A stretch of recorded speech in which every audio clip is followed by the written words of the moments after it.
Welcome back to Rant with B.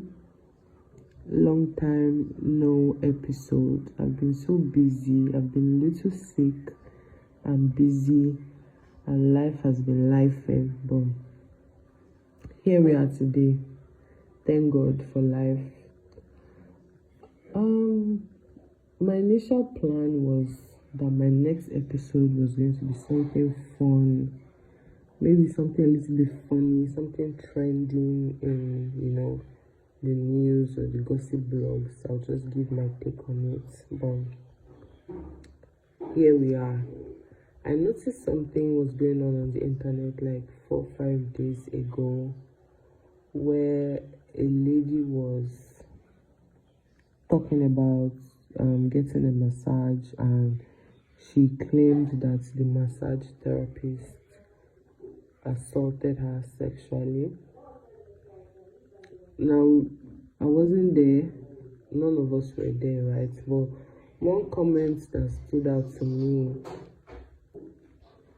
was a lot of people, especially women, in the comments were saying, oh, when you first, because she claimed that he inserted his fingers into her private part. Guys, please, if my background is noisy, just bear with me. Like I said, this wasn't supposed to be I don't even know if this is an actual episode or just a quick rant, just to educate.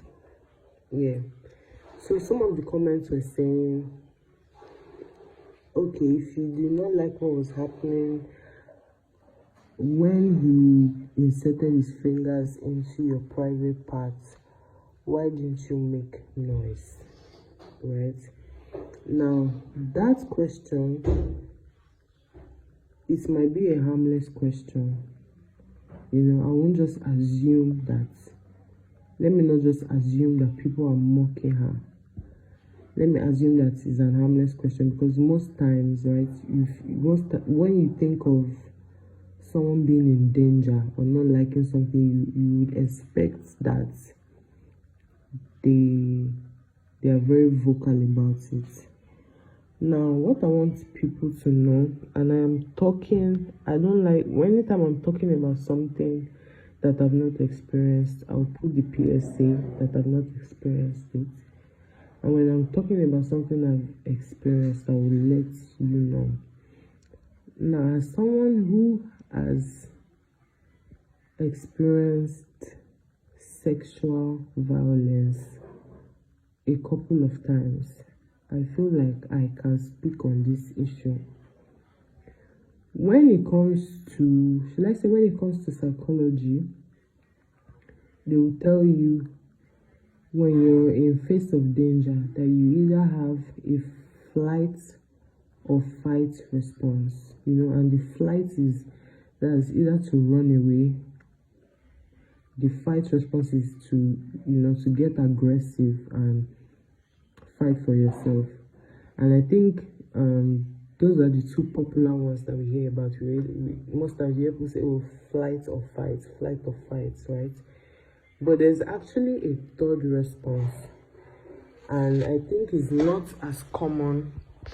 We don't hear people speak on it as much, which is why I said the people who asked that question, maybe they were asking it in a harmless way.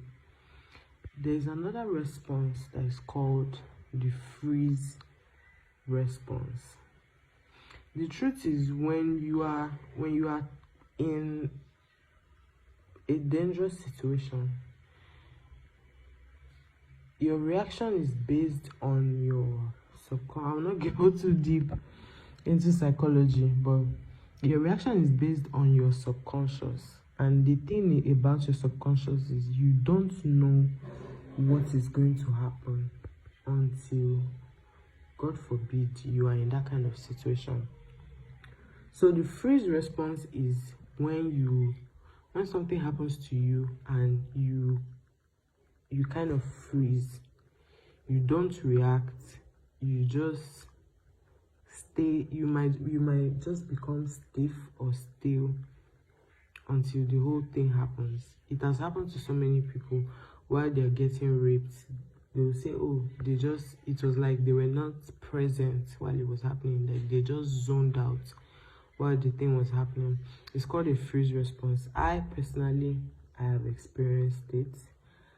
I don't know, should I go into details?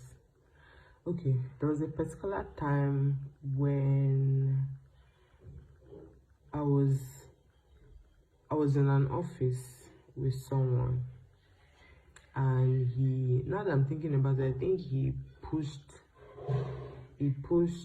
his, let me not say he pushed, let me just say something fell off his table. He was sitting down, I was standing close to his table. We were just talking casually, and then I think a file, because this has happened more than 10 years ago, either a file or a book and pen fell from his hands. So because he was an elderly person, I think he was like in his late 70s at the time, I bent down to pick what fell. And as I bent down, this old man used his two hands, and then he grabbed my breast. In that moment, even while I was bent almost double.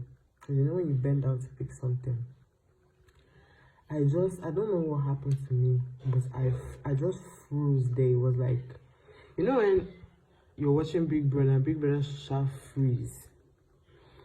That's what happened to me. I was bent in that position, and I just froze. That I think I was there for some minutes. It was what brought me back to being present. Was, you know, all this conjoined, or his office was like all this conjoined office. Those offices that when you step out, it's like you're stepping into the entrance of another office. So I could hear the footsteps of